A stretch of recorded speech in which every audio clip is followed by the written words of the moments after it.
Happy Easter or Passover or whatever you're celebrating today, guys, and welcome to Guild Wars 2 Daily. So today we're going to be looking at mechanics and so forth. I guess the footage in the background will probably be coming in from Guild Wars Online. In the description there should be a link to who I'm using. I'm pretty sure it'll be Guild Wars Online. Haven't used those guys for a while, so thanks very much for that. And let's get started. Got a few good questions today.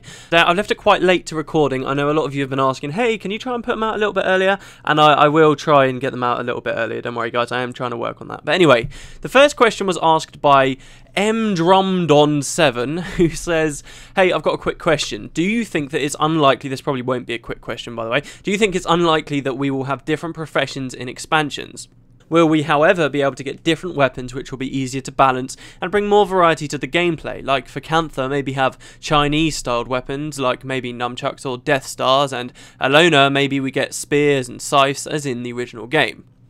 I do think that this could be something that ArenaNet can work on. A big part of why they've gone with this skill system, where weapons give you 5 specific skills, a big part of the reason why they've gone with this is because it helps so much with balance. It's no longer this horrible, messy, complicated deal where players have the ability to mix and match all these skills in different ways, and it's a nightmare to balance, as was the case in Guild Wars 1.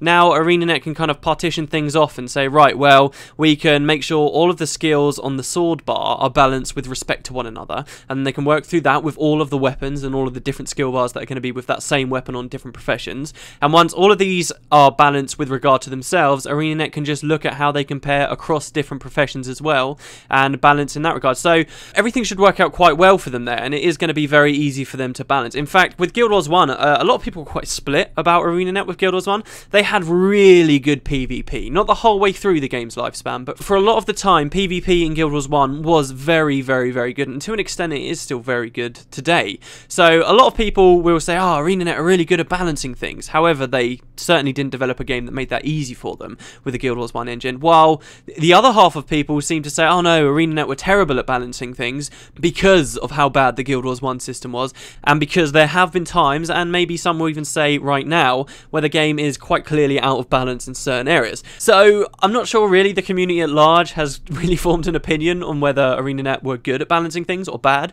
but in my personal opinion, I am quite confident that with Guild Wars 2, with the way they've set this up, game balance should be very good. It should be very tight, and they've certainly made it easy for themselves. So we come to the question of what are they going to add with the expansions? Guild Wars 1 was very well balanced when it was just prophecies, and I've said this on the daily already, but as soon as they released these new professions that added so many new skills and mechanics to the game, as soon as they added these new professions, while it was a cool idea and everybody as the game was coming out were going, oh yes, new professions, and we were all loving it, we suddenly realised that this shattered all the balance. It really did. So with Guild Wars 2, are they going to do something similar? This is why I definitely don't think that they're going to add professions.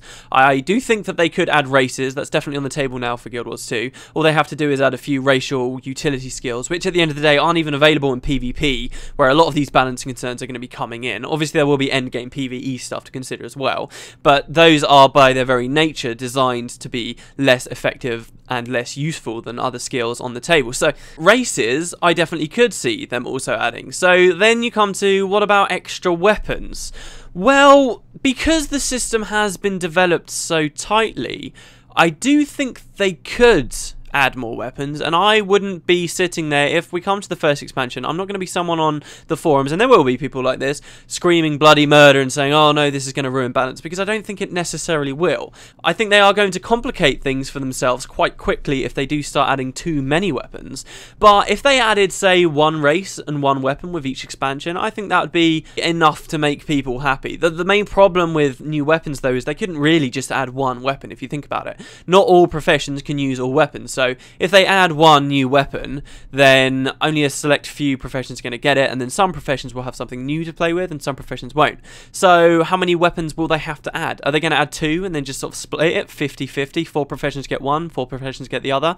Well, then if you've got 4 professions that can use the same weapon, maybe people won't like that idea because it's too similar. So what, are they going to add 3, 4? I mean, look at it right now. The short bow, only 2 professions can use that. So what if they add a new weapon that only 2 professions can use with the new expansion? It it's a difficult line to tread, especially when you consider the more weapons that they add, the more likely it is that these weapons will be unbalanced, not just amongst themselves, but with all the other weapons and possibilities that are available to players that were already in the game. So it comes down to, really, I think when we start talking about this, we've been talking about expansions quite a lot, but when we do start seriously looking at it, it's something we're going to have to talk about more later on. If we find 5 months down the line after Guild Wars 2's initial launch that a lot of the balance issues haven't been ironed out and that there are still a lot of problems and the game hasn't taken off as a competitive PvP game as a result, and there's a lot of serious issues in PvE, then, you know, I would probably be saying no, don't add any weapons. A race is more than enough. Fix what you've got right now. But we don't know whether that's going to happen right now. I think it's most likely that the game will launch with some balance problems. It probably will, but I also think because of the system they've implemented, they'll get fixed up, and I'm hoping that we will be in a situation in a year's time, shall we say, where I can sit there and say, oh yeah, the expansion coming out, I'd like to see some new weapons, because there is certainly things that can be added. I mean, you mentioned spears here at the moment, and scythes as well to an extent. Spears certainly wouldn't be added because these are actually an underwater weapon. I mean, that's a whole other topic. Would they add more underwater weapons? It all depends on the balance of underwater content. You can look at the storylines that are going on in these other continents, like for instance Cantha, you mentioned it here. That's got a whole region that will now be underwater, so if underwater gameplay becomes a huge part of a new expansion, then yeah, we might even see some more underwater weapons, and the game might have more room for those because there's only 3 in there right now. The spear is one of them though, so we wouldn't see that come as a new thing. And scythes as well. If you look, a lot of Necromancer skill animations include scythes, which, while wouldn't rule out the possibility of scythes being added in an expansion altogether, I do feel like there'd be a bit of overlap there, and they would be hesitant to do that.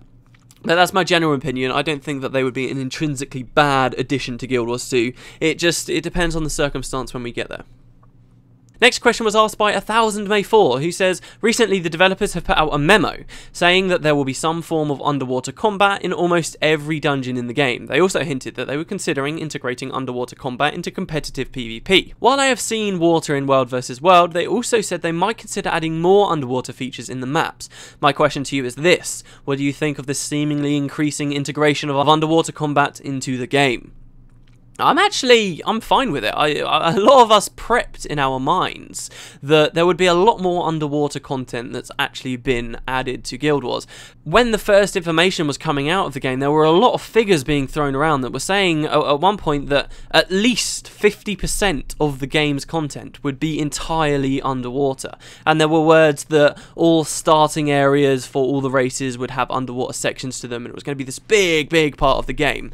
And you could see it as well, because we all kind of assumed back then that it was going to be this fully open world. We didn't even really think that there were going to be loading screens at this point. But it was going to be this fully open world, and you could look at the Guild Wars 1 map and say, oh my god, yeah, look, we've got these huge oceans here. We're going to be able to swim around in these. And you could kind of say, right, yeah, there's actually a 50-50 split between the land and the water.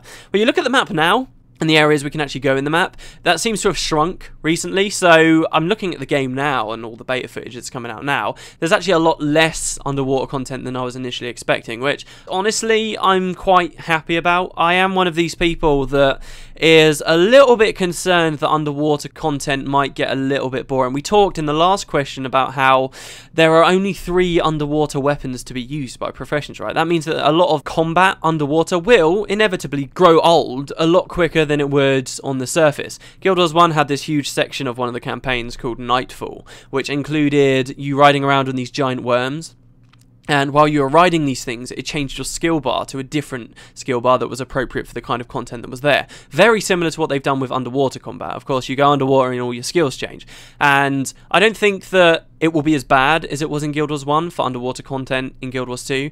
But for that Guild Wars 1 where your skill bar changed, a lot of people didn't like that. They got very bored of this forced skill bar that they had on them, and they didn't enjoy it. They said it got boring very quickly, and they honestly, as soon as the novelty of riding these giant worms around wore off, started to get tired of the content very, very quickly. And there have been a lot of naysayers about underwater content since this whole system has been announced, who say that it's going to be very similar to when we were riding these worms. I don't think it's going to be so bad. A lot of professions get more than one underwater weapon, so they can still swap. There's all these interesting things going on there. It is content in a 3D environment, so going up and down is going to add a lot more depth to the combat, despite the fact you might have less skills to work with in the grand scheme of things. You still have a lot of utility skills to be using. Some professions have got even more, like the Elementalist has got 4 different attunements, all with different underwater skills. It's all been tailored, of course, to work underwater, unlike what most MMOs do, where they just kind of slap the same skills on when you go down there. So I do think these things will make up for whatever complexity is lost owing to the fact we didn't have more weapons to play with. So, generally, I think underwater combat in the end of things will be quite fun. I think right now, it looks a little unbalanced. Maybe Arena haven't been working on it that much. In fact, I think I remember a quote from a developer saying that they're still kind of working on the underwater combat at the moment. And I'd love to see, like, a PvP underwater combat map. That would be brilliant. And it being there in World vs. World, these huge lakes that you're going to be swimming around in and fighting, that sounds really, really exciting to me. And I am generally quite happy about the underwater combat. It looks like a real pleasure to play underwater. The fact you don't have a breath meter and the fact that everything's been specifically designed to work in an underwater environment should mean it's quite a fun part of the gameplay. And even if it does end up terrible and they can't balance it for whatever reason, at least we still do have the truth that it looks like there's a lot more land content than there is underwater, despite what they were originally saying.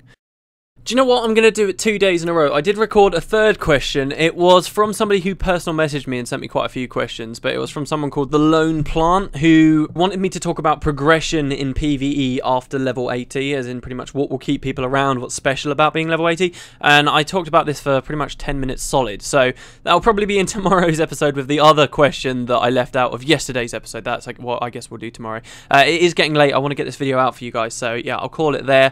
Thank you very much to GWOnline for the footage in the background. I hope you guys enjoyed this video. If you've got any questions, please feel free to leave any in the comment section below. And yeah, I guess I'll see you guys tomorrow. Again, happy Easter. I hope you had a good one. And yeah, I guess I'll see you later.